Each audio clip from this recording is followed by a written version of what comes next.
My name is Carlos Gutierrez. I'm a former Secretary of Commerce and former Chairman and CEO of the Kellogg Company. It's a pleasure to be with you. President Calvin Coolidge once said, "The business of America is business." And he was known to be a man of few words, but that is a quote that has stuck over time. It's not that the business of America is politics. Business is a value, not necessarily an activity. It's part of our culture. It's part of our ethical values. In fact, there's probably nothing as American as a little kid opening up a lemonade stand. We are a country of risk takers. We promote risk taking. We're a country of entrepreneurs. We're a country of dreamers. 47% of our employment comes from new and small businesses. And especially important are those small and new businesses that become big businesses over time. One example is the company I worked at, Kellogg. That was a very small business at one time. Microsoft was a very small business. Apple was a very small business. Ford was a very small business. That is the history of our country. And that is the contribution of business to our society. There's also a great deal of honor in doing business. Corporations, I believe, are some of the most ethical institutions that we have.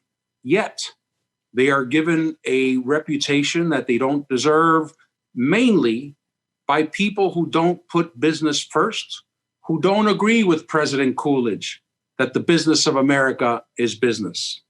In corporations, you have values, you have a positive culture. People are developed, people are taught to work in a meritocracy. They're provided benefits. Corporations change my life. The Kellogg Company gave me an opportunity not just to rise up in the ranks, but to support my family.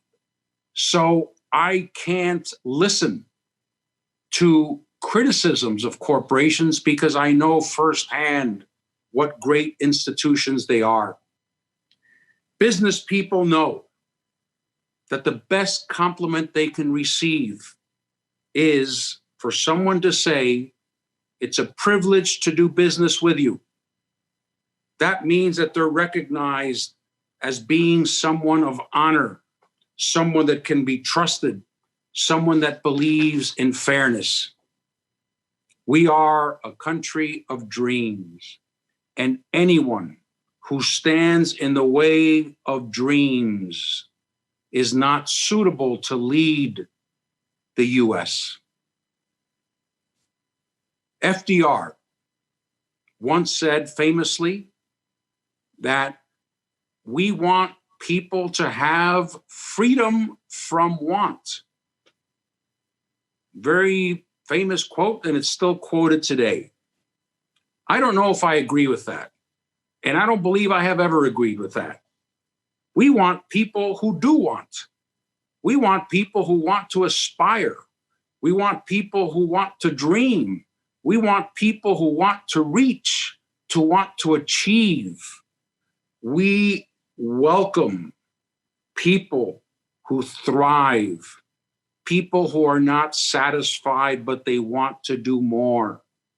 That is what makes this the greatest country in the world. We're a country of accomplishments. Only country in the world, and I've lived in many countries around the world. This is the only country in the world where if you call someone competitive, it's a compliment. Competitive, ambitious, a driver, someone who wants to achieve more. That is the essence of the US, and that is the essence of our business culture. The big difference between Republicans and members of the other party is that they don't understand, the other party doesn't understand the profit motive. They don't understand that if a company doesn't make money, they can't reinvest. They're going to have to close up, and they're going to have to lay off all their workers. They criticize corporations. and they criticize multinational companies as if though they were the worst thing that has happened to humanity. Republicans understand that the real heroes of our economy are business people, not the government, business people. It's very rare for a Republican to support policies that hurt businesses. And it's also extremely rare to hear a Republican talk anti-business rhetoric.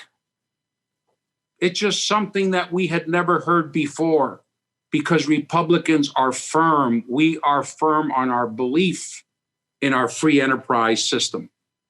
So just because a business person, like the CEO of Merck, Fraser, just because he spoke out against Charlottesville, doesn't mean that a Republican should attack his company and all of a sudden attack the pricing of pharmaceutical companies because they have a difference in political understanding or political belief.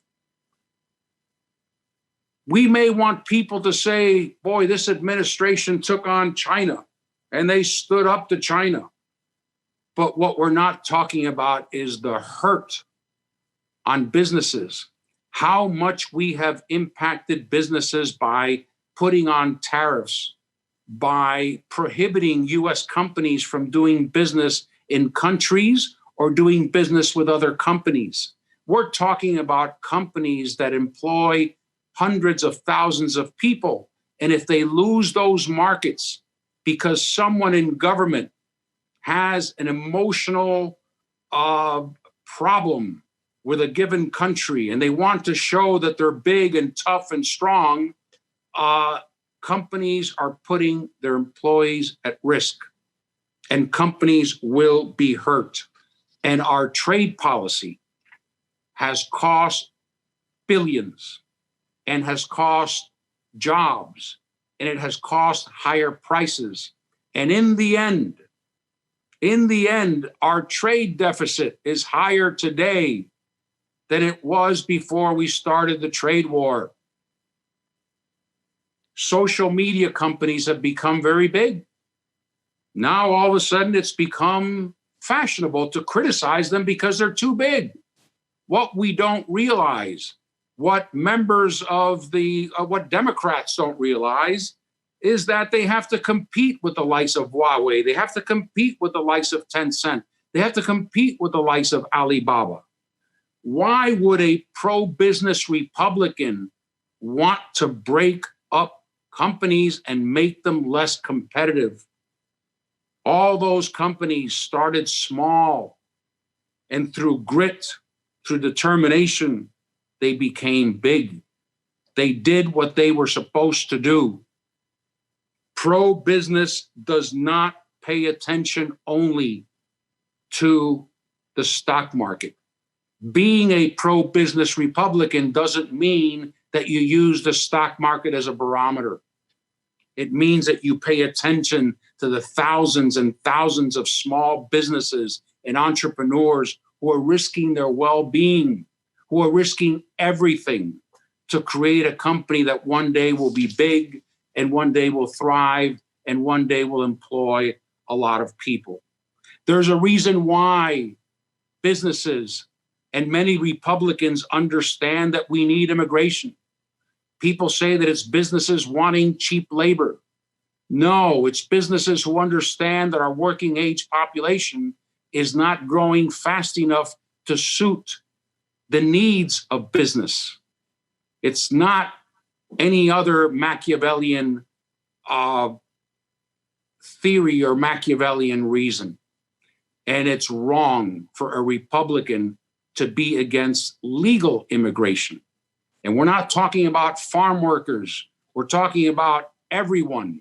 Yes, farm workers, but also PhDs and nurses and doctors, people who make our economy grow and thrive. We need those people. And it's very anti-business for a Republican president to be against legal immigration. It's a very provincial point of view. Pro-business Republicans don't attack companies for getting big.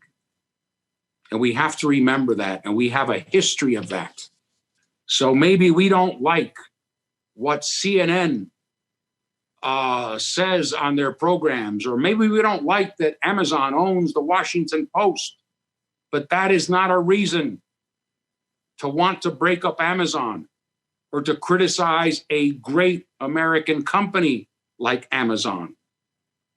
Those things hurt the reputation of business. And I believe that Republicans have the responsibility to honor businesses, to ensure that they have a good reputation, to ensure that people know their contributions to society, and above all, the honesty and the ethics of business. Republicans need to speak out more to support businesses. So, the business of America is not self-dealing. The business of America is not corruption. The business of America is not cronyism. The business of America is honest, noble, private enterprise, our honest and noble free enterprise system that has made us who we are. Thank you very much and have a nice conference.